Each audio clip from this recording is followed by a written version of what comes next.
2 items on our list. We're getting near the end of this list. But when we get to the lesson on the rapture of the church, which will be in a few weeks down the road, we are going to spend probably 3 or 4 weeks there because there's a ton of stuff. So item 13 on the list is that the gospel will be preached to the whole world. And here's the verses where Jesus says this. And this gospel of the kingdom will be preached in the whole world as a testimony to all nations, and then the end will come. Mark's version is a little shorter. He just says, and the gospel must first be preached to all nations. Now, the question is, what constitutes the whole world or all nations that Jesus is talking about? That's important. Because obviously, if you don't understand that, then the whole prophecy doesn't make any sense, okay? And I would tell you there are a lot of different theories and interpretations of these words. A bunch of them. We're not even probably going to get to all of them, but I'm going to give you at least 4 in this lesson. The first theory is that given the context of Jesus' words, which was persecution, that's what he was talking about just before that, so that's the context. And remember we talked about last week, a text without a context is just a pretext. Okay, so given the context of Jesus' words, which was persecution, what Jesus meant was that persecution will not prevent the gospel from being preached. Now that's an interesting theory. I expect one that's probably plausible, but that's the way some people interpret those words. That persecution in and of itself will not stop the gospel. And in fact, the exact opposite is true. We talked about this verse a couple weeks ago, but Acts chapter 8, verses 1 and 4, which is the end of the story of the stoning of Stephen, which occurs at the end of chapter 7.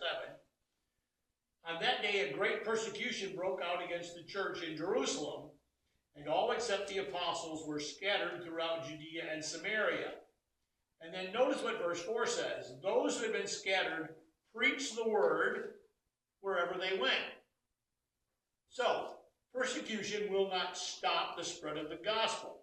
That's a plausible interpretation of Jesus' words. Right?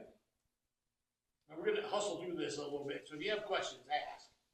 A second interpretation is that Jesus' words must be taken in a time-based context, which is that time base was the first century in Israel. And therefore, according to this theory, those words meant the known inhabited world of the day, which was basically the Roman Empire. All right?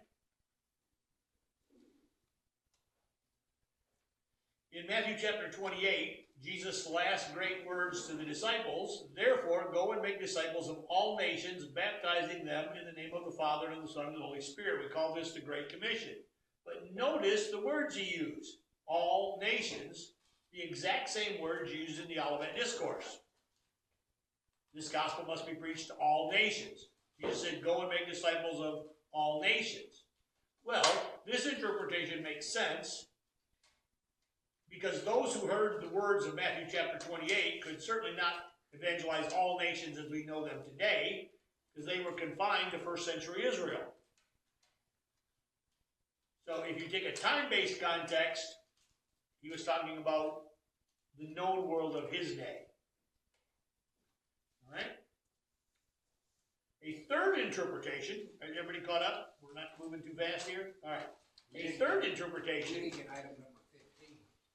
Looks like you skipped right Oh, over good. that. I didn't. Yeah. Oh, we'll come back to that. We'll come back to that later in the lesson. Okay. Yeah, Oh, okay. We'll come back. A third interpretation is the gospel had to be preached not only to the Jews, which is Jerusalem and Judea, but also to the Gentiles, the ends of the earth. And this is taken from Acts chapter 1, verse 8. But you will receive power when the Holy Spirit comes on you, and you will be my witnesses in Jerusalem and in all Judea and Samaria and to the ends of the earth. Okay?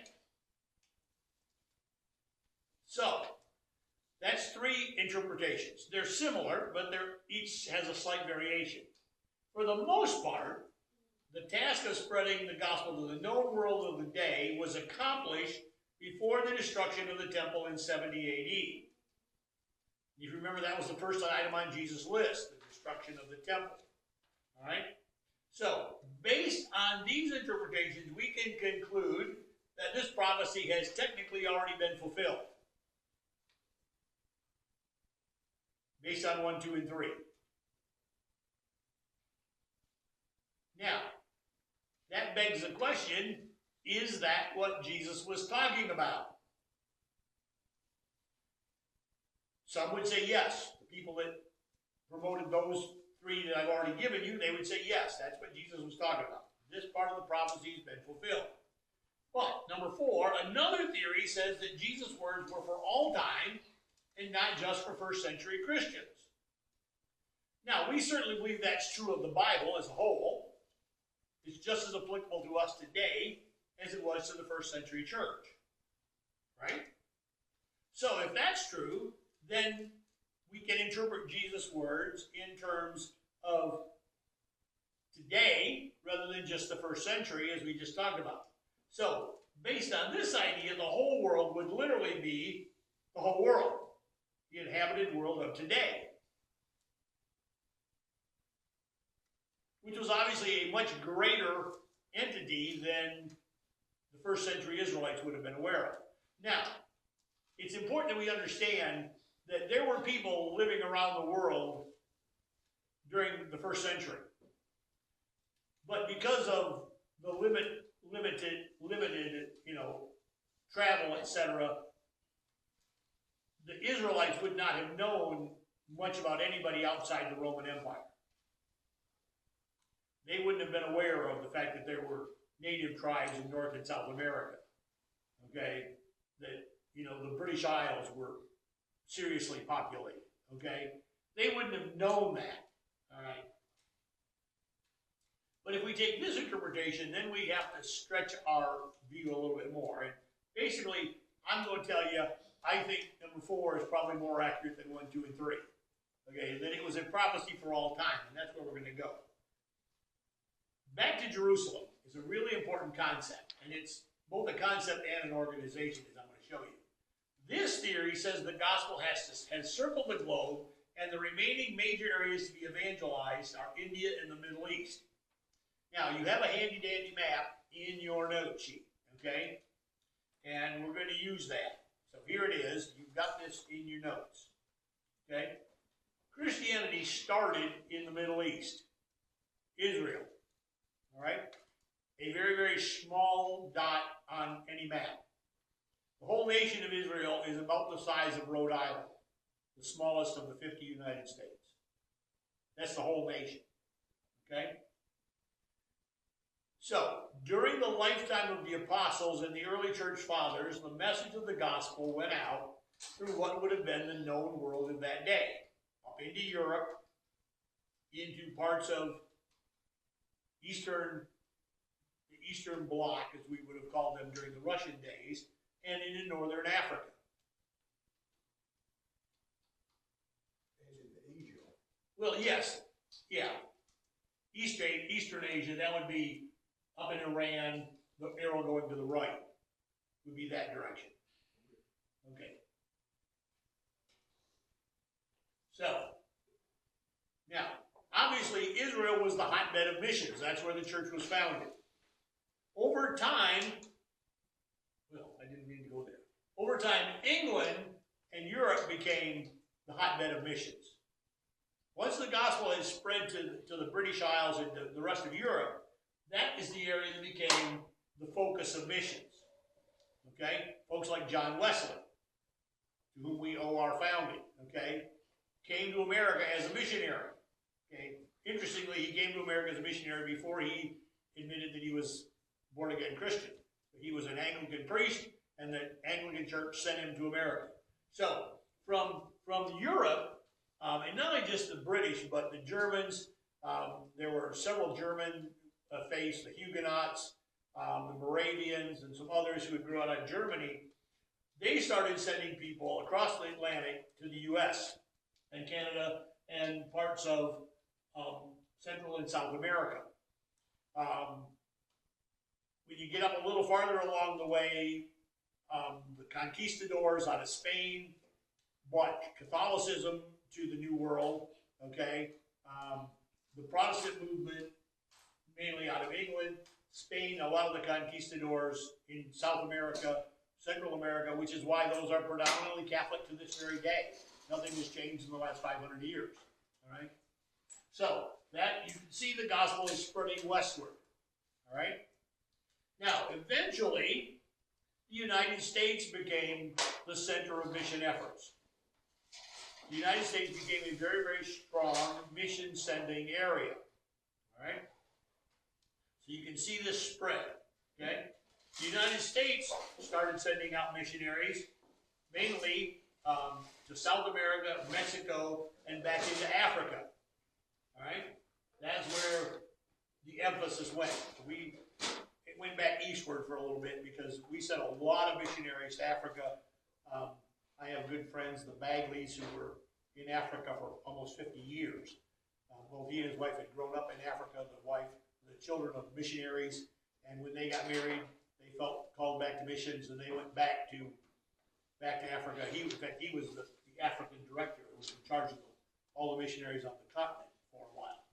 All right, so but again, you see the spread. The U.S. sent a lot of missionaries to the south. We still had strong mission works in Brazil, parts of Central and South America. But we also started sending missionaries westward into China and Southeast Asia. All right?